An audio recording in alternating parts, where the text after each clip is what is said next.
a good majority of those shark fishermen there. I was neighbors with a guy named Richard Tennyson. They called him Tennis Shoes. Imagine that. Right.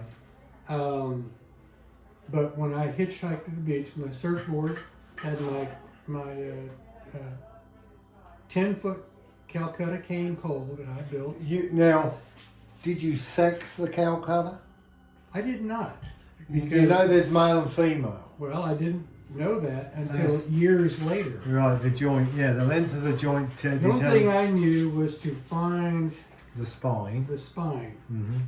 And that's what, I can't remember that gentleman's name that owned that little shop by Roy's. Anyway, he taught me. So I built this rod, had a pin floor with Dacron line on it, and made my own leaders. I mean, I didn't have a lot of money. And then I had my Mitchell 300 spinner on a Mitchell Garcia rod, which I still have, the rod. And I had a pin squitter that I had to mow 5 million lawns. But I did. Right. And I had that on a Calcutta cane pole that I built. So that's how I went to the beach. Perfect. Slept on the pier. You had to be careful there because there was a constable or Sheriff Johnny Roberts at that time. Mm-hmm. And Harold Crumwitty owned the cafe and the tackle shop. Right.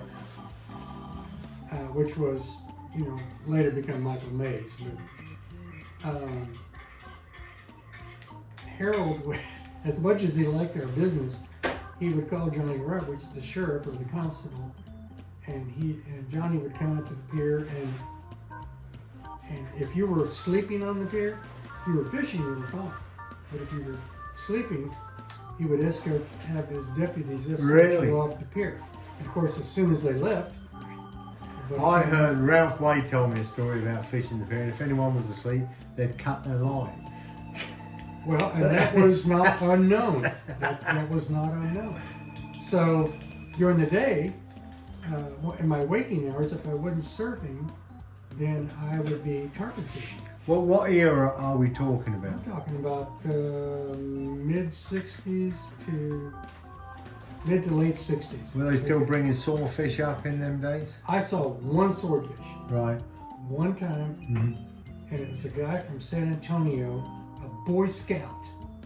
There was a troop of Boy Scouts who used to come down on the bus for a week. Right. Live on the beach. During the summer. They lived in the bus. Okay. And they were fishing 24/7. As long as they were there, they were fishing. Do you remember, now Billy slept near Bob Hall Pier for a long time. Yeah. So, do you remember him then? Yes. Oh, Billy? Yeah. I met him through Richard Tennyson and Pat Becerra and Ira. Okay, lovely. Yeah. Now tell me... I feared Ira. He was a big man. He was a big man, wasn't he? But dear old boy was, always nice to me.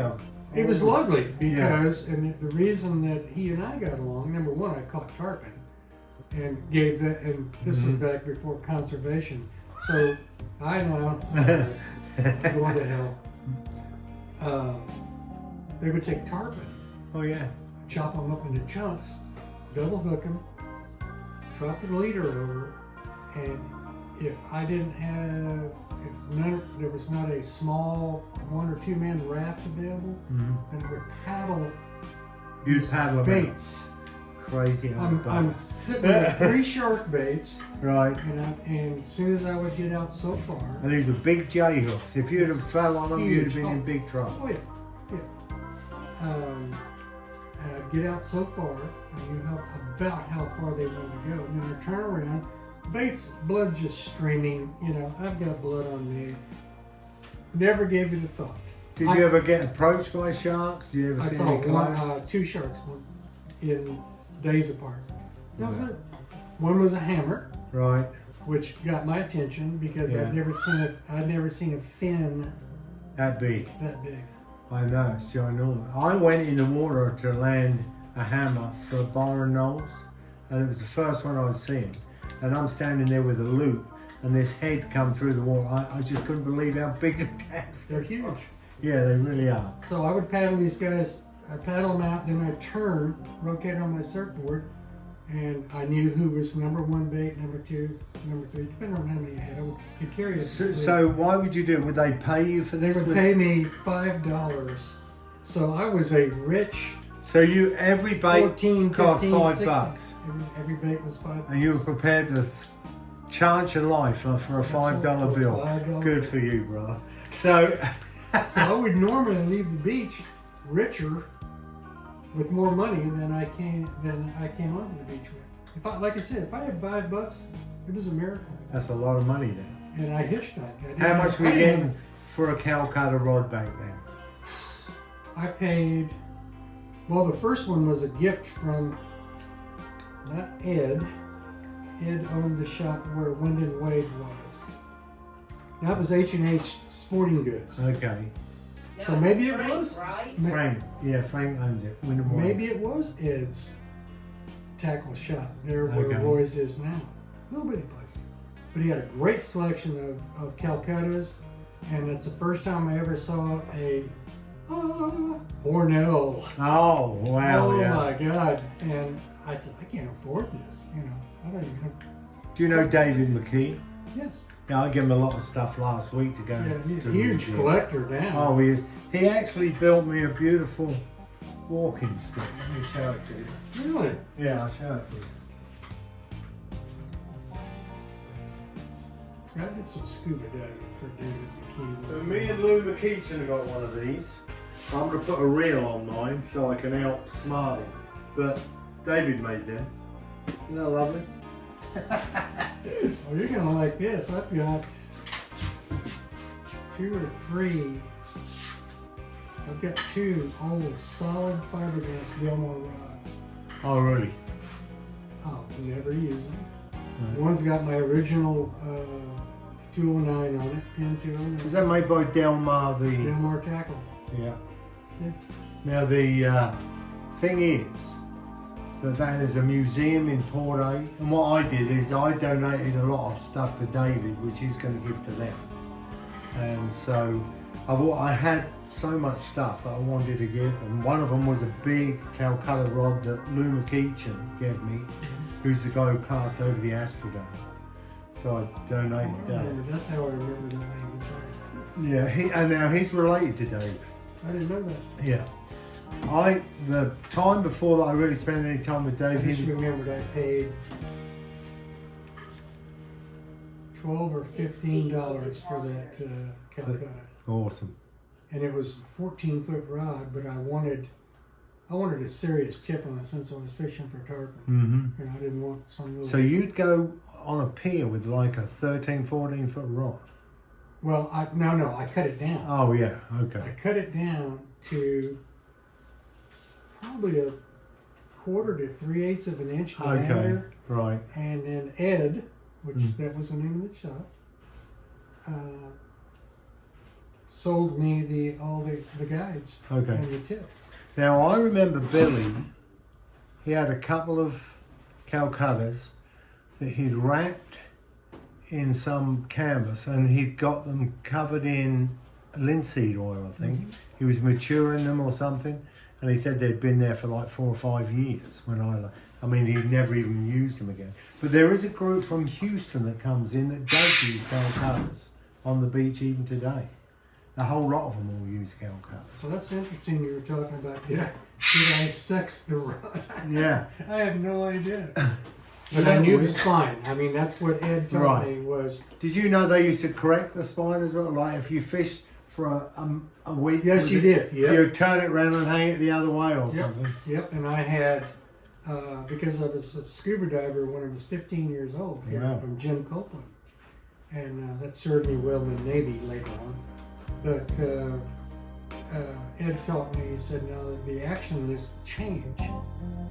And so you need to counter that. Mm-hmm. So I would use my dive belt weights Oh, hang on it. and Clever. hang it in my garage where we lived in Pier Place, and hang it in my garage in the rafters until it corrected.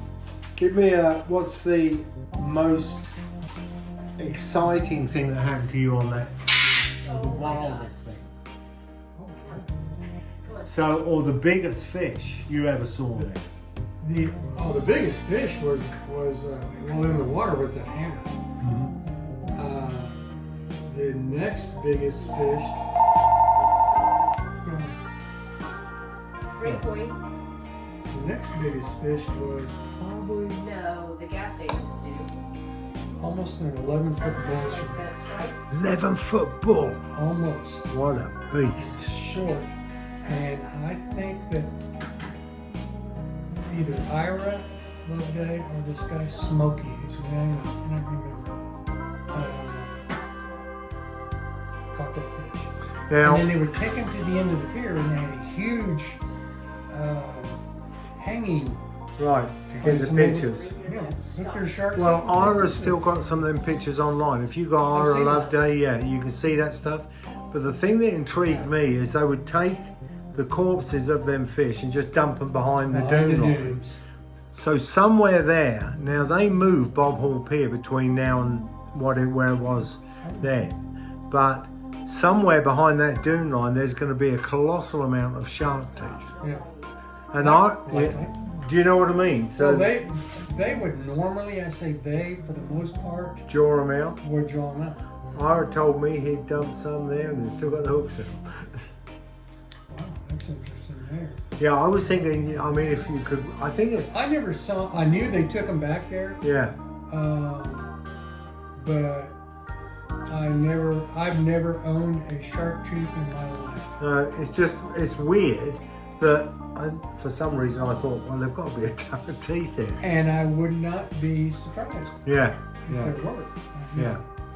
It's It requires interesting. some digging, of course. But Were you born in Corpus Christi? I was born in San Antonio, Ah, native Texas. just got here as quick as you We could. got here as quick as we could. Right. But you grew up actually in I this. grew up in this town. Okay. And you knew Billy and all the old boys. Awesome. Yeah, Well, he you was- went to he was visit. an ornery guy.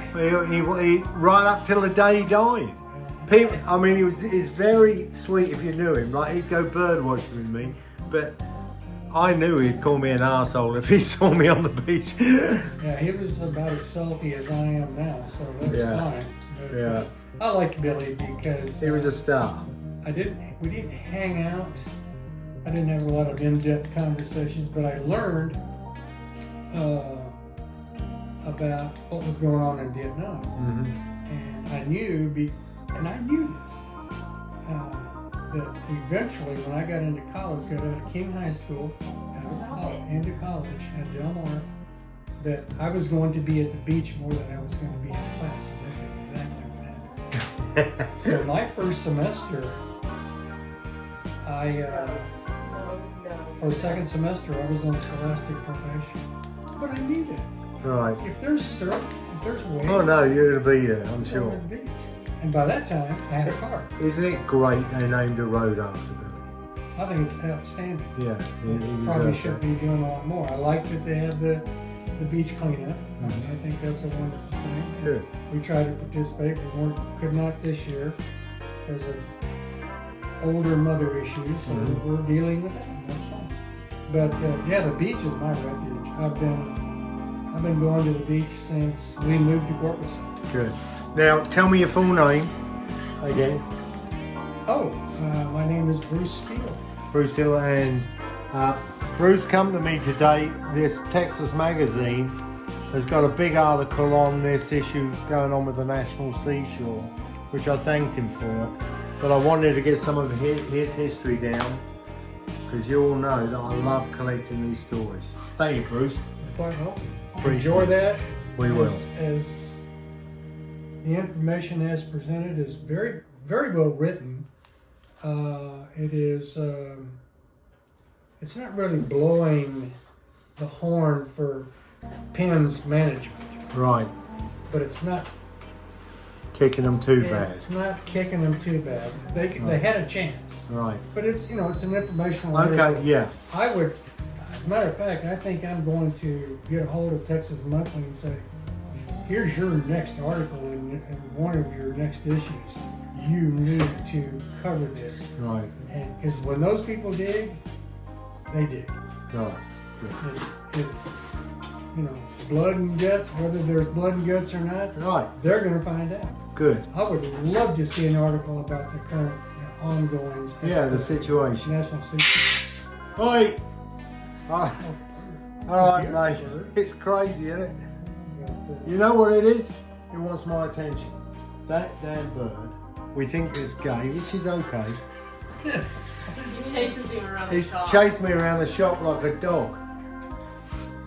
Don't you? Look at it. It tries preening my hair. It's a beautiful bird. What kind of parrot is that? Eclectus. Eclectus. Eclectus. Wow. Like eclectic? Look at it. Look at it. Eclectus. What do you want? Oh, okay, eclectic.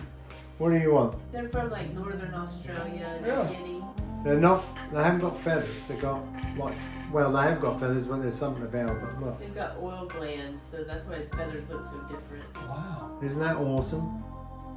That is a seriously green parrot. And the females are red and blue, so they're the only parrot that are different. They didn't even think they were the same species, and the females have black beaks. You're gonna be good. So it's really different. You're gonna be good. Boy, that is strange. Yeah, totally different. The female. All right, let me turn that off. Thank you again, Bruce. You're quite welcome.